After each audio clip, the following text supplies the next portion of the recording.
Surat Yasin ibu baca malam Jumat.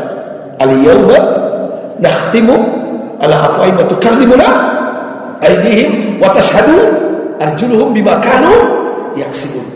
Nanti di hari kiamat mulut terkunci, tangan berbicara. Ini bukan film Doraemon. Ini benaran. Kaki menjadi saksi kemana dilangkahkan apa yang kalian lakukan di dunia yang singkat ini. Jadi ayah bunda, bapak ibu, hati-hati dengan apa yang kita lakukan. Fakir qabla an ta'zima. Berpikirlah sebelum melakukan tindakan.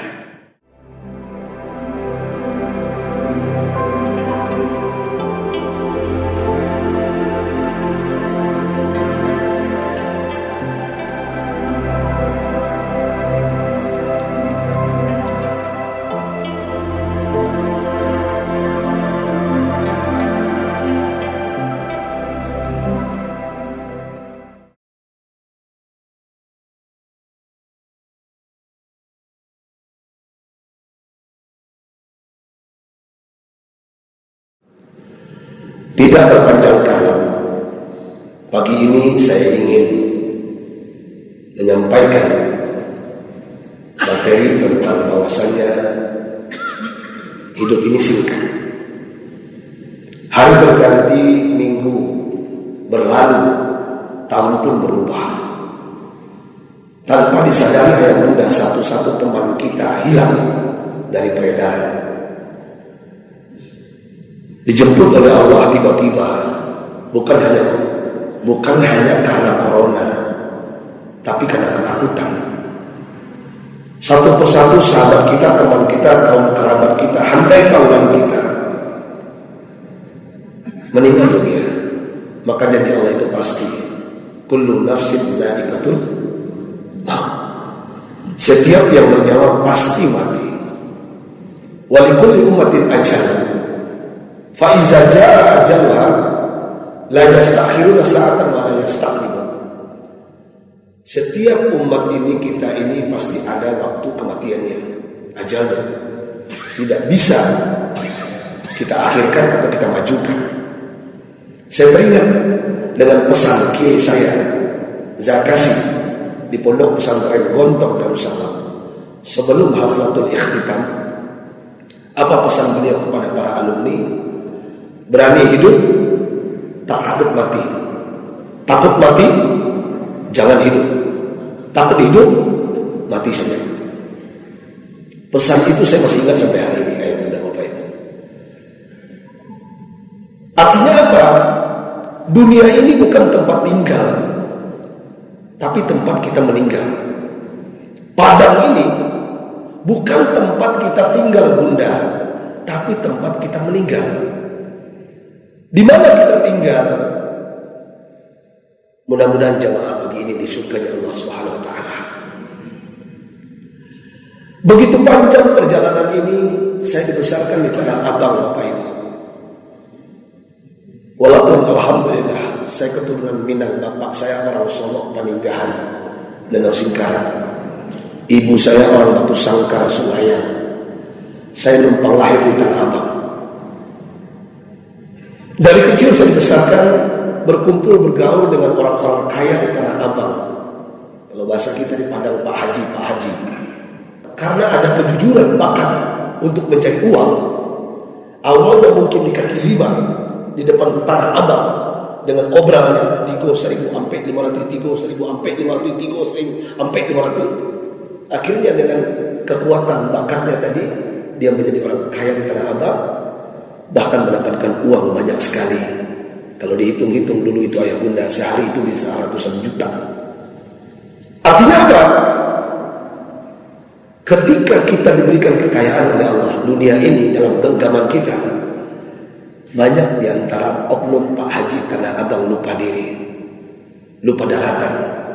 Saya rutin mengisi kajian di Blok B Masjid Fatailah Tanah Abang di atas lantai 12. Saya rutin mengisi kajian di Kebun Kacang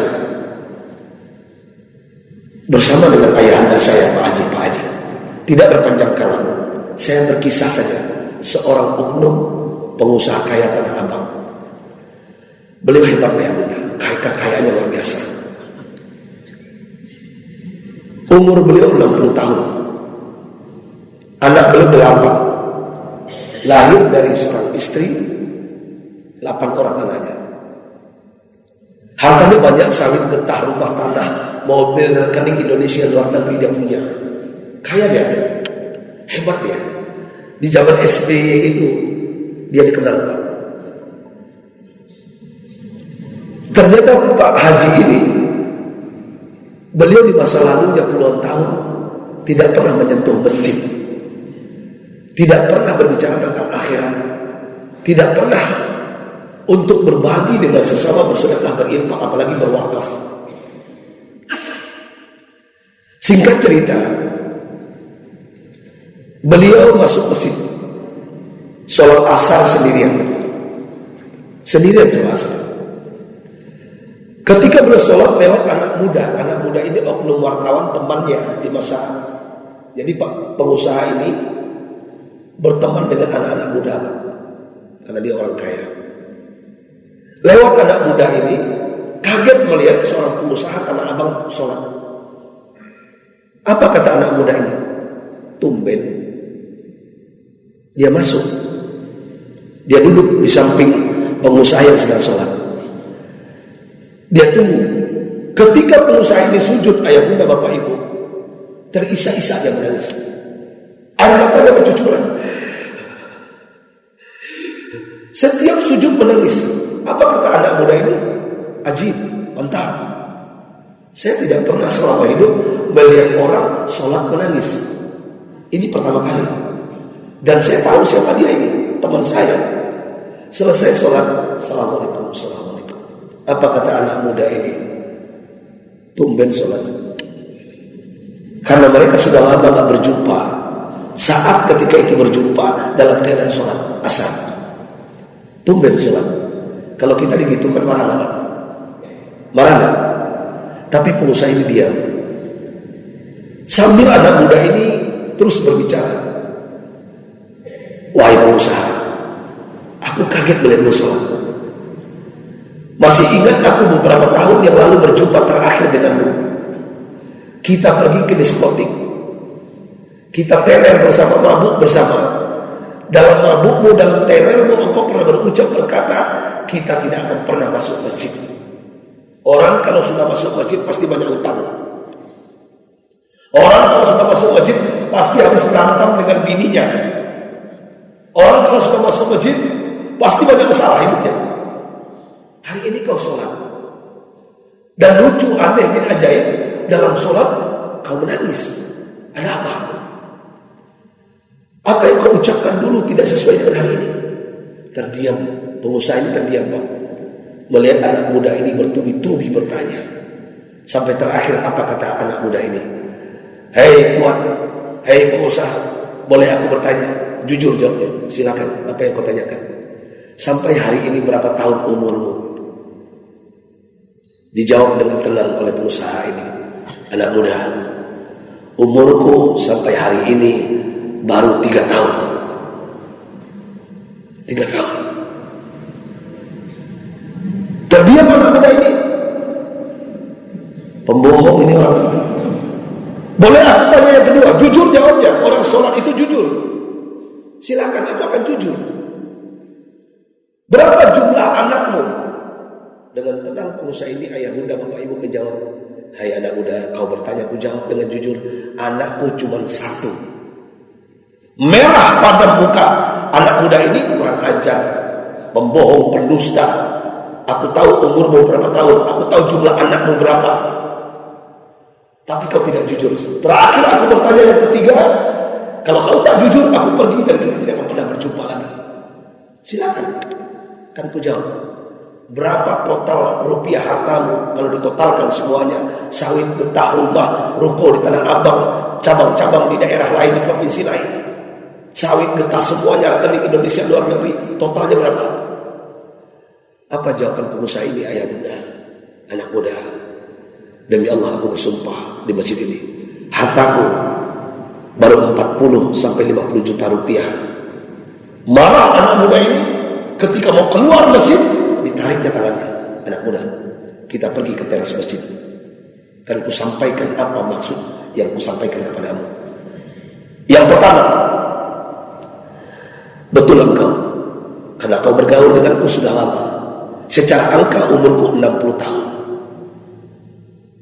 Tapi pada hakikatnya baru 3 tahun ini aku sujud kepada Allah Subhanahu wa taala.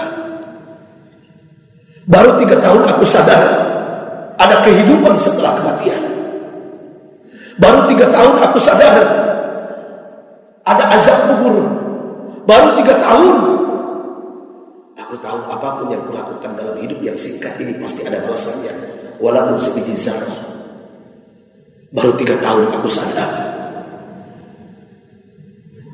air mataku bisa menetes puluhan tahun keras hatiku. Aku tidak pernah peduli dengan manusia, bahkan dengan keluargaku. Demi Allah, tahukah engkau anak muda kenapa dalam sujud aku tidak pernah berhenti menangis? Tahukah engkau anak muda apa yang kubayangkan? Apa yang kuingat saat itu? Puluhan tahun aku bermaksiat, baru 3 tahun aku sujud. Pasti aku tidak akan masuk surga. Pasti aku akan dicampakkan ke dalam neraka sebelum masuk surga. Yang kubayangkan adalah saat itu, ketika sujudku, maksiat dosa yang kulakukan puluhan tahun. Bini orang punyaku, janda orang milikku. Siapa yang tidak bisa kubeli di dunia ini? Orang hidup bisa kubeli, bahkan tanah yang mati pun bisa kubeli. Sertifikat bisa kuganti, semuanya RT RW lurah kubeli. Batinku hari ini tersiksa, aku tidak bahagia. Jujur anak muda, kenapa aku sujud menangis? Yang kubayangkan dosa-dosaku. Aku ingin mengembalikan tanah yang kuambil, yang bukan hak milikku, tapi orangnya ada yang sudah mati, pergi entah kemana. Makanya aku katakan, kenapa dalam sujud? Yang kubayangkan saat ini adalah kematian, dan pasti aku akan dibakar sebelum aku dimasukkan ke surga. Dan itu pun 3 tahun belum tentu ibadah yang kulakukan diterima oleh Allah. Itu yang pertama anak muda. Yang kedua, ku jelaskan kepadamu, betul engkau tahu bergaul denganku lama. Anakku 8, lahir dari rahim istriku. Aku yang buat ke-8-nya, nggak ada bantuan tetangga. 8 orang anakku, tapi demi Allah, anakku 9 tulang pangkuan bunda, hanya 1 orang. Tahukah kamu anak muda, kau masih ingat ada seorang anak hitam, pendek, mohon maaf, botak kepalanya, gak tumbuh rambutnya. Adik kakaknya ganteng, gagah, cantik-cantik, tapi dia berbeda. Dari kecil aku tidak mengakui dia anakku. Dari kecil aku tidak mengakui dia anakku. Sampai kelas 5 SD dia berkata, "Pak, aku pengen beli sajadah, Pak, pengen ke masjid." Aku tampar dia, "Kau bukan anakku." "Pak, aku pengen beli buku Iqra, Pak, aku ingin belajar mengaji." Aku jewer dia, "Kau bukan anakku." Sampai anakku ini, karena aku tidak menganggap dia anakku, dia tidak betah di rumah. Kelas 5 SD, dia lari dari rumah, tidak pernah pulang sampai hari ini puluhan tahun. Tahukah kau anak muda, anakku yang satu ini di mana? Anakku menelponku 2 bulan yang lalu sebelum Ramadan. Apa katanya? "Pak, Assalamualaikum Pak, ini anakmu yang buruk rupa, anakmu yang tidak engkau akui sebagai anakmu. Aku tidak pernah dendam kepada Papa. Pak, ketika kelas 5 SD aku pergi dari rumah, aku tidak betah saat itu. Aku diambil ayah angkat, disekolahkan S1, S2, S3 di Jerman. Pak, hari ini aku dosen, Pak. Hari ini aku berhasil. Gajiku ratusan juta di Jerman. Pak, aku tidak pernah dendam kepada Papa. Aku sayang kepada Papa. Papa motivator hidupku. Juga Mama, sampaikan salamku kepadanya. Pak, aku ingin pulang Ramadan ini.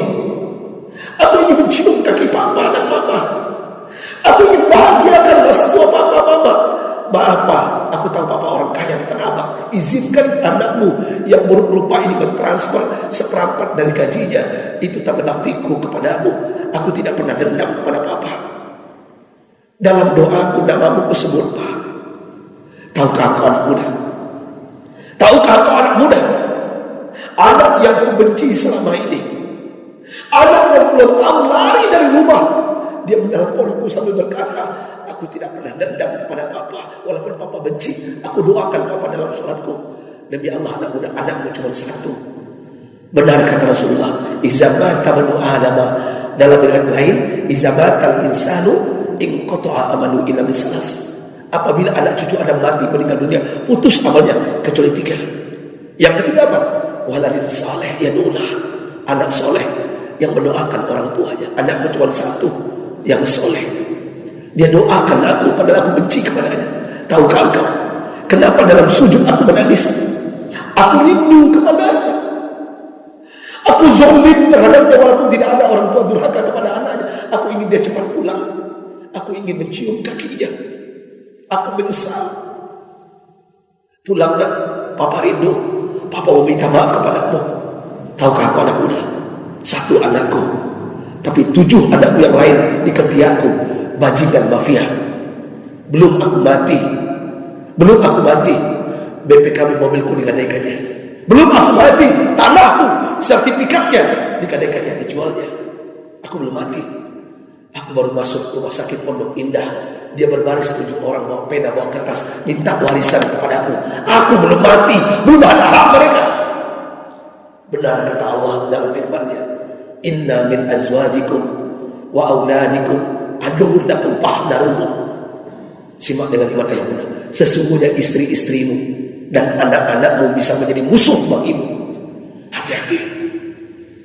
Sebagaimana Nabi Nuh mengatakan kepada anaknya Kan'an, bahwasanya Kan'an bukan dari keluargamu. Artinya apa? Anak yang kita manja, anak yang kita besarkan, bisa membunuh kita perlahan-lahan. Dia hanya membutuhkan warisan kita, harta kita, tapi dia merindukan kematian kita. Makanya pengusaha mengatakan, anakku cuma 1. 7 ini bukan anakku, tapi musuhku yang nyata. Aku menyesal mengusir anakku. Dalam sujud aku menangis, ya Allah, ampuni hamba, ampuni hamba. Karena wajah aku berbilang, ampuni hamba ya Allah. Aku rindu anakku ini ingin pulang. Apa kataku kepadanya? Anak muda, dengarkan. Nah, pulanglah, Papa rindu.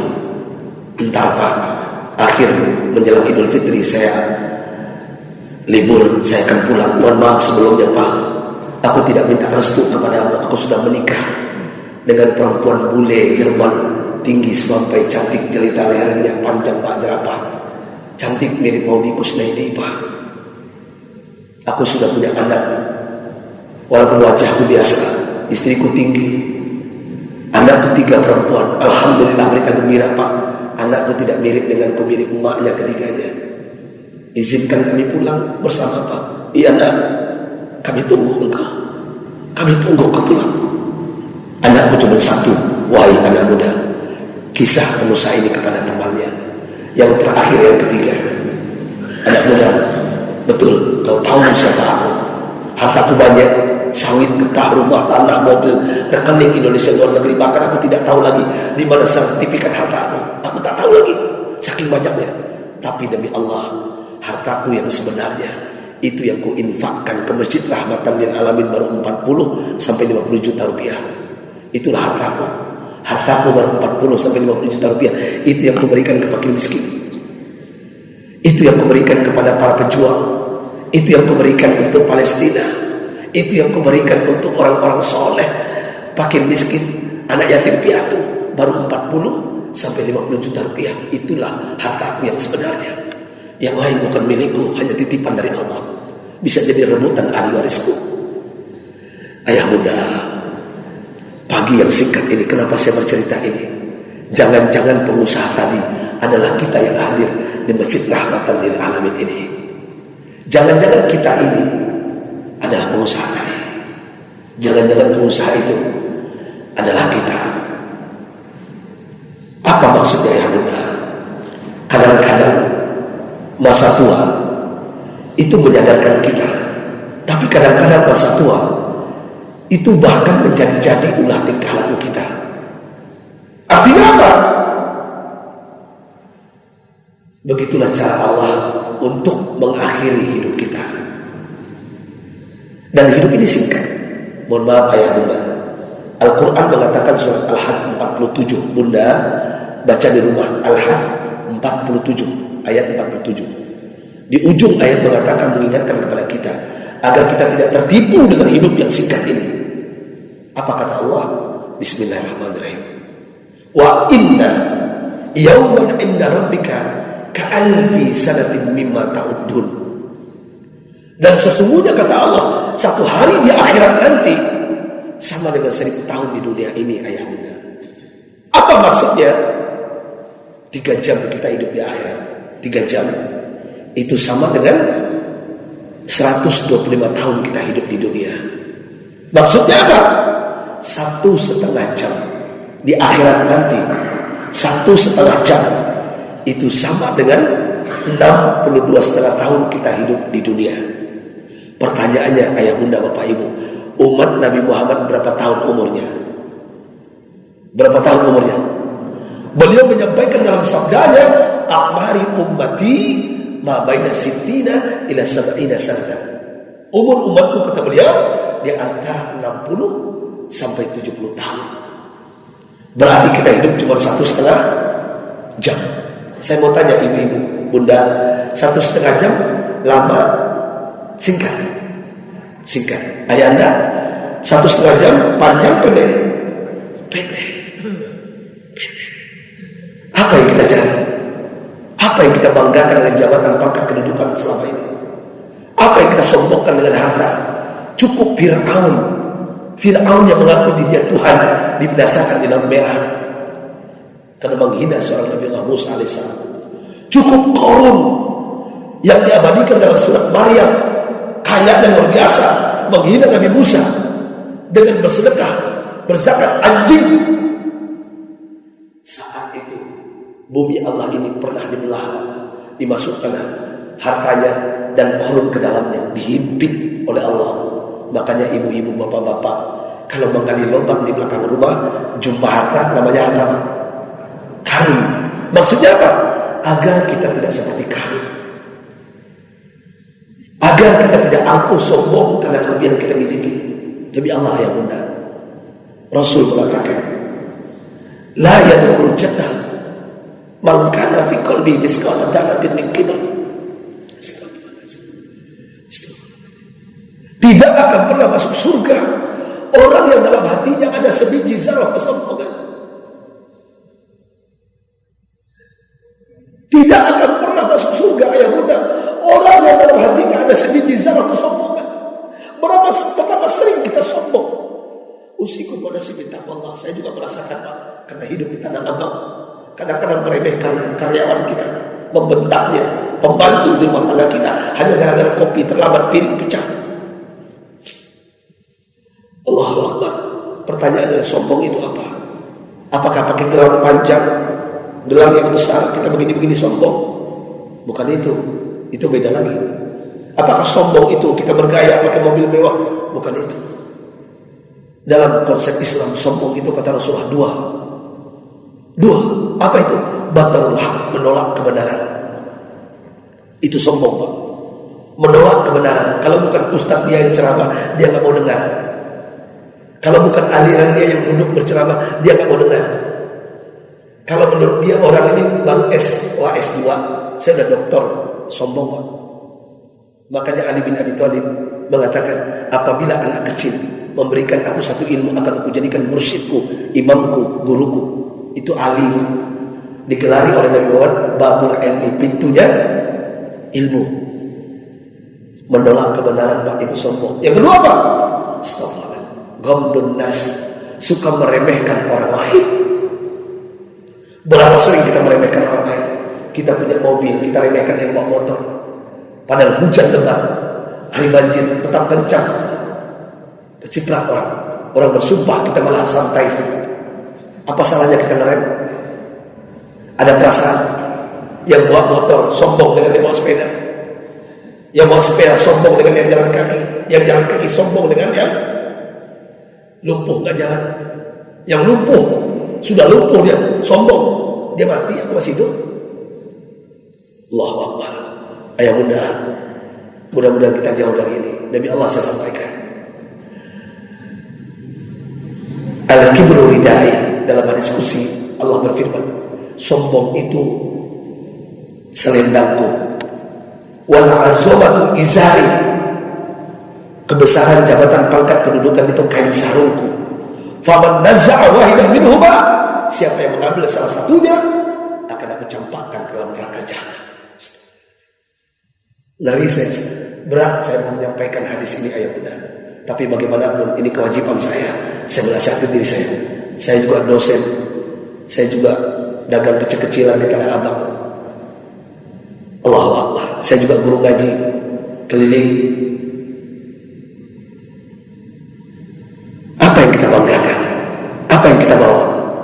Makanya dikatakan ma akalta fa'aflaita, apa yang kalian makan busuk. Betul Pak?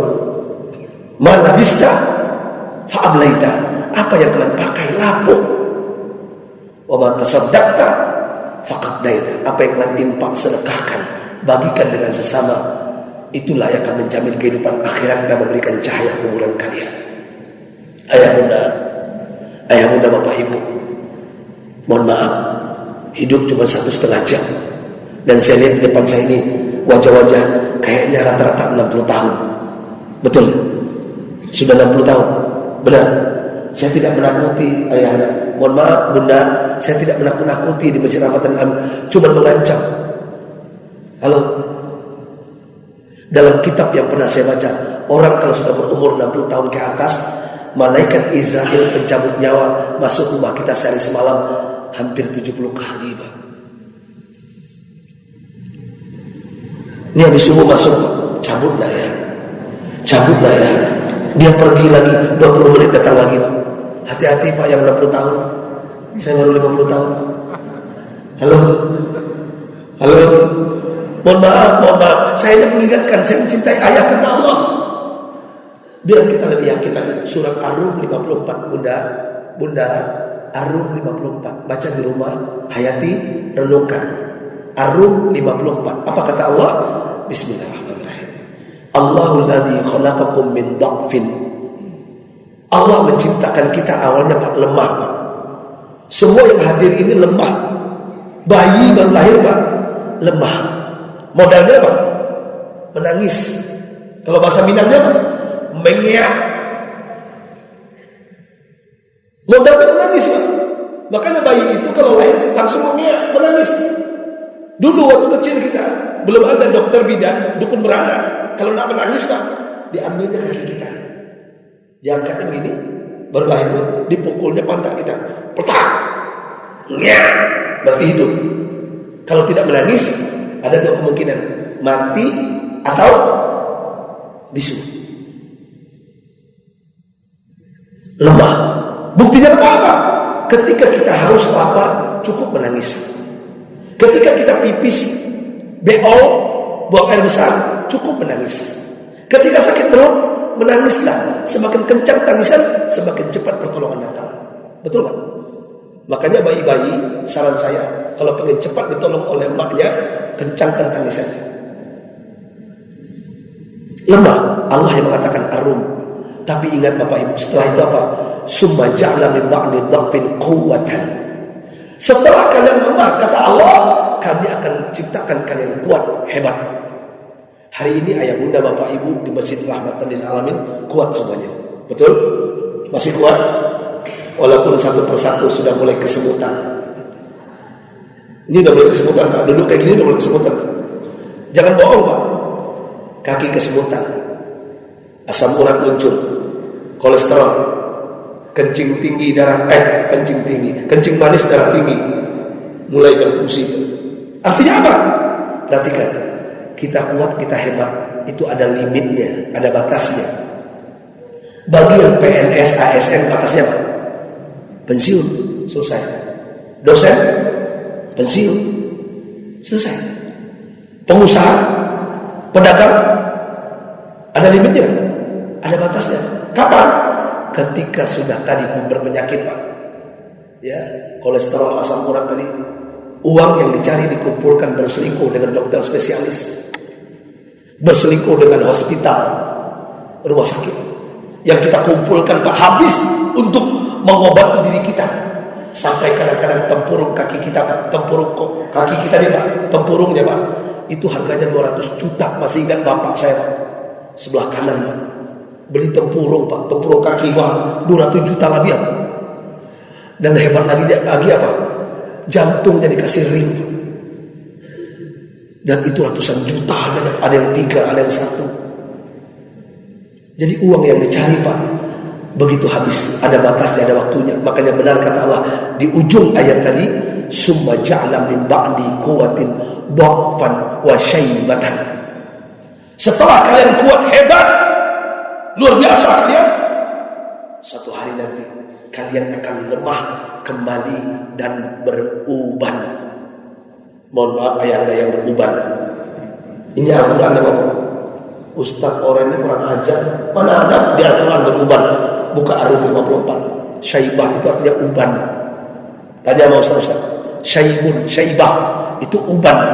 Hei ibu, bunda, beru itu tanda-tanda ayahnya. Tanda apa? Oh mati.